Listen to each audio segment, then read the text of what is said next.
Europahäuser. European Magazine. Local. House. House of Europe. Revista de Europa. Territorial. Interview. Casa de Europa. The European Magazine of the House of Europe. Les maisons de l'Europe de Nantes, Laval, Angers, Le Mans et Rennes vous présentent le Mag Europe. Bonjour à tous, cette semaine c'est à Laval que nous nous retrouvons pour une nouvelle édition du Mag d'Europe. Alors que les jeunes arpentent les forums jeunesse à la recherche d'un bon plan pour l'été, une petite équipe de jeunes de Maisoncelles Le Bignon a profité de ses vacances pour monter un projet remarquable. Faire venir une vingtaine de jeunes chypriotes, roumains et espagnols en Mayenne afin de réaliser un court-métrage. Une initiative qui pourra peut-être vous donner des idées. Pour nous en parler, nous recevons Marion Houtin, membre de la junior association JCK, qui est à l'origine de ce projet. Marion, bonjour. Bonjour.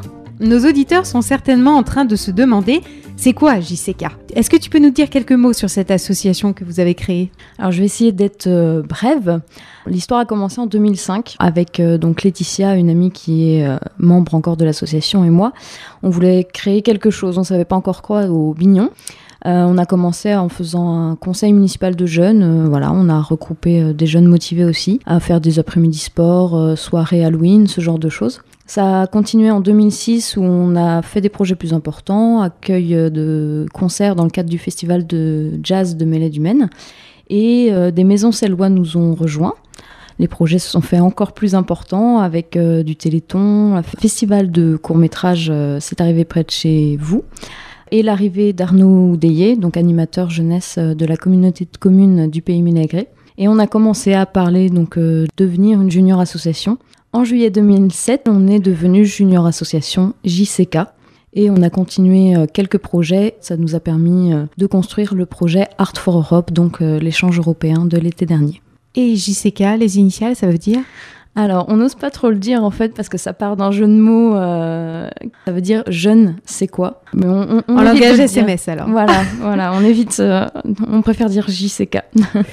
Alors, tu parlais du projet que vous avez fait l'été dernier, donc Art for Europe. Ça a débouché sur la réalisation d'un court-métrage, je crois. Oui. Donc, vous aviez déjà une expérience dans la matière. Vous en aviez monté auparavant dans le cadre du festival des courts-métrages. Voilà, tout à fait. On avait commencé donc en 2007 à faire un petit court-métrage. Ça restait très modeste, mais on avait gagné le premier prix. On a continué en 2008 à faire un autre court-métrage. Enfin, on s'est tous dirigés un peu là-dedans, dans l'audiovisuel en fait, de façon générale. C'est pour ça qu'on est parti là-dessus pour monter le projet, enfin comme fil rouge du projet. Et alors d'où vous est venue l'idée d'organiser une rencontre de jeunes pour faire un film ? Alors c'est Claire Morlon, notre présidente, qui a suggéré l'idée. Puisque donc l'été 2008, elle était partie 3 semaines sur un chantier volontaire en Allemagne où ils ont créé une pièce de théâtre ensemble. Ils étaient 26 jeunes. Et donc elle a soumis l'idée à Arnaud Deyé, notre animateur jeunesse donc, qui nous suit. Et voilà, on en a parlé tous ensemble et c'était un moment de flottement en fait de l'association. On savait pas si on allait essayer de recruter un peu d'autres personnes ou se lancer sur un projet, on savait pas lequel. Et voilà, ça a été l'opportunité à saisir. On s'est lancé là-dedans. Et vos partenaires, vous les avez trouvés comment ? Alors essentiellement sur Internet. Il existe en fait des bases de données en ligne d'associations de toute l'Europe qui cherchent à participer à des projets comme ça. Donc on a trouvé le groupe espagnol et roumain en juillet 2009 et par annonce sur Facebook on a trouvé les chypriotes en août. Donc vous les connaissiez pas du tout avant de monter le projet ? Non, du tout. Ok, donc c'était l'aventure dès le départ. Voilà. Comment vous avez financé le séjour des jeunes Européens que vous avez fait venir ? Au tout début du projet, on s'est renseigné directement à l'Agence française du programme européen Jeunesse en Action. Et c'est ce programme en fait qui nous a permis de financer la majeure partie du projet. Le programme Jeunesse en Action permet effectivement aux jeunes de concrétiser leurs projets, que ce soit pour organiser un échange de jeunes de ce type, partir plusieurs mois dans un pays européen en tant que jeune volontaire européen, ou encore réaliser un projet collectif qui vous tient à cœur. Alors Marion, est-ce que tu peux expliquer aux jeunes qui seraient intéressés par ce programme comment vous vous y êtes pris pour obtenir cette aide financière Jeunesse en Action ?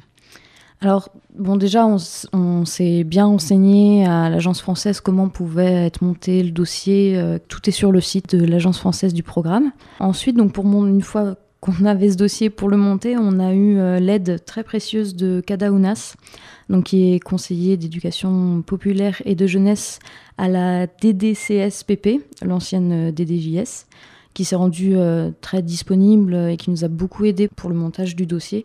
Après, il y a eu aussi la possibilité de partir en formation au montage d'échanges jeunes en juin 2009 à Reims, auquel a participé Claire.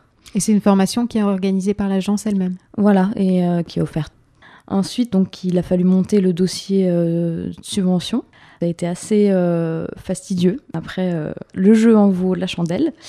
Et on a envoyé tout ce dossier donc 8 mois avant le projet. En fait, donc il y a des dates de dépôt par an. Nous, ça a été donc le 1er novembre 2010. Ensuite, voilà, 1 mois et demi plus tard, on a reçu une réponse. Le projet a été accepté, donc ça a été le début de la phase opérationnelle du projet. Le côté concret, après, tout ce côté administratif. Et l'agence a dû être impressionnée par votre travail parce que ce genre d'initiative, c'est plutôt porté d'habitude par des acteurs jeunesse, des services jeunesse de mairie ou des comités de jumelage. Or là, c'est des jeunes, dont des jeunes mineurs, qui ont été les initiateurs de ce projet. Oui, c'est vrai que ça on a surpris plus d'un en fait, parce que voilà, on a été accompagnés quand même donc avec Adaouna, c'est Arnaud Deyé, voilà pour monter le projet, mais dans le fond on a monté tout le dossier quand même nous-mêmes. Voilà, on est fiers aussi de ça. On s'est lancé là-dedans, on était sûrs de nous, on était motivés et pour l'anecdote, en juin 2010, Laetitia et Claire ont participé à une session de préparation avec d'autres porteurs de projets du même genre. Et voilà, c'était que des animateurs, effectivement, des adultes, tout ça, et étaient surpris de voir que, nous, que des jeunes. Comme quoi, vous êtes la preuve que les jeunes, quand ils sont motivés, ils peuvent faire des choses remarquables. Voilà. Et donc, cette subvention que vous avez obtenue, elle vous a permis de couvrir quel type de frais ? Ça a permis de couvrir, alors d'abord la visite préalable en avril 2010, en fait pendant un week-end, 2 jeunes chypriotes et 2 jeunes espagnols, les Roumains n'avaient pas pu venir, sont venus à Villiers-Charlemagne, là où s'est déroulé le séjour, pour se voir une première fois et commencer à monter concrètement, voir où c'était, voilà, ce genre de choses qui est bien utile une fois sur place. Donc la subvention couvre l'ensemble des frais liés à cette visite préparatoire. Alors oui, ça couvre en fait 70% des frais de transport, donc pour la visite préalable et pour le séjour de tous les participants. Et voilà, le programme couvre également donc tous les frais de séjour, les frais d'activité et les frais de diffusion du projet, donc de tout ce qui est valorisation des résultats en fait après le projet. Par exemple, le DVD que vous avez réalisé à la fin du séjour a pu être financé aussi par ce programme. Voilà, tout ce côté-là, donc faire le DVD, tout ce qui est jaquette est financé aussi par le programme. Un gros coup de pouce, donc, ce programme. Énorme coup de pouce. Toi, personnellement, comment est-ce que tu as vécu cet échange avec les 20 jeunes européens qui étaient avec vous pendant une dizaine de jours, quinzaine de jours ? C'était 15 jours. 15 jours. Et qu'est-ce que ça t'a apporté au niveau personnel et peut-être aussi professionnel de vivre une telle expérience ? Que du positif, déjà vraiment que du positif. Ça a été une expérience humaine assez intense. En fait, je pense que le mot, voilà, pendant le séjour, parce que avant, donc moi, pendant la préparation du dossier, j'étais pas forcément très disponible, mais voilà, ça a été très très intense, vraiment formidable. On a appris beaucoup en fait des cultures, voilà, d'Espagne, de Chypre et de Roumanie, leur façon de vivre, leur mode de vie, et puis beaucoup d'échanges, vraiment. Et pour valoriser ces cultures, vous avez organisé des activités autour de la cuisine espagnole ou... Oui, le plus significatif, on va dire, ça a été chacun avait le droit pendant le séjour, avait la possibilité d'organiser une soirée en l'honneur de son pays, donc vraiment et après voilà de la musique, des jeux, tout ça en fonction de leur pays. Et le scénario, c'est le fruit d'un travail commun. Comment vous vous y êtes pris pour préparer le scénario et réaliser le court-métrage ? Alors on a d'abord commencé à travailler donc tous ensemble pour avoir une idée de départ, savoir justement comment s'organiser pour bien répartir les tâches pendant le tournage, voilà. On s'est mis par groupe, donc avec à chaque fois un de chaque pays au moins représenté, pour réfléchir sur un scénario. Donc on a tous écrit un scénario. Donc 4 groupes ont écrit un scénario. On les a présentés, on en a discuté, on en a choisi un. Après, un groupe scénario s'est formé pour retravailler dessus, l'écrire correctement, pendant que les autres travaillaient sur trouver des décors, des costumes, réfléchir aussi au scénario. Voilà, ça a apporté une aide supplémentaire. Il y avait l'équipe technique qui a pris connaissance du matériel. Enfin, c'est vraiment parti d'un scénario commun. Et ensuite, chacun s'est réparti selon ce qu'il voulait faire en fait sur le tournage. S'il voulait être acteur, technicien. Et tout ça en anglais ? Tout ça en anglais. Mais bon, ça a été pareil pour tout le séjour en fait. Il y en a qui avaient beaucoup plus de facilité que d'autres, mais toujours ça a été faire l'effort de se faire comprendre. Ceux qui parlaient moins bien anglais, on arrivait tout de même, j'en faisais partie donc je peux le dire, on arrivait à se faire comprendre. Et vous avez quand même rencontré quelques difficultés ou tout s'est passé super bien tout au long du séjour ? Oui, bien sûr, on a rencontré quelques difficultés, déjà même pour monter le projet, tenir les délais pour monter le dossier, voilà. Ne pas perdre en vue la motivation, parce que ça a été long quand même la préparation, donc savoir convaincre aussi tout le monde que c'est possible, qu'on peut le faire. Après voilà, le résultat est probant. Et donc pendant l'échange, ce qui a été le plus dur, je pense, c'est gérer vraiment la cohésion du groupe au quotidien en faisant face aux différences culturelles qu'il pouvait y avoir. Avec le recul, on sait que devoir gérer en fait à la fois le côté organisateur, participant et animateur, ça peut se faire. On a réussi, on a voulu tenir jusqu'au bout et ça a été, mais c'est quand même assez lourd. C'est le point sur lequel si on se relance là-dessus, on y réfléchira plus longuement pour répartir les tâches plus équitablement en fait. Et est-ce que vos projets européens se sont arrêtés avec la fin de cet échange ou bien est-ce que vous avez pu rester en contact avec les partenaires européens et vous envisagez peut-être déjà de nouveaux projets ? Alors on est resté un peu en contact surtout avec les Espagnols avec qui on s'était particulièrement bien entendu.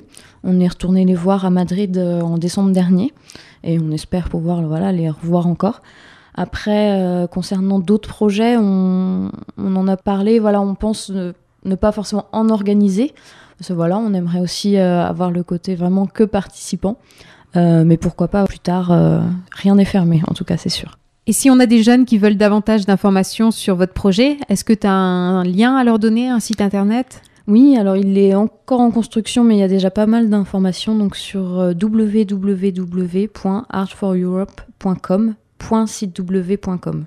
Et s'il y a des jeunes qui veulent se lancer dans une telle aventure, est-ce que tu as un message à leur faire passer ? Cette citation d'Oscar Wilde, qui résume l'état d'esprit dans lequel on est parti, on est resté jusqu'au bout. La sagesse, c'est d'avoir des rêves suffisamment grands pour ne pas les perdre de vue lorsqu'on les poursuit. Un grand merci Marion pour ton témoignage qui va certainement susciter des envies chez les jeunes qui nous écoutent.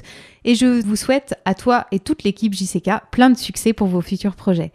Et si vous aussi vous avez envie de monter votre propre projet, n'hésitez pas à solliciter la Maison de l'Europe pour que l'on vous aide à définir votre projet et surtout à rédiger votre demande de subvention pour bénéficier du programme Jeunesse en Action. Bonne semaine à tous.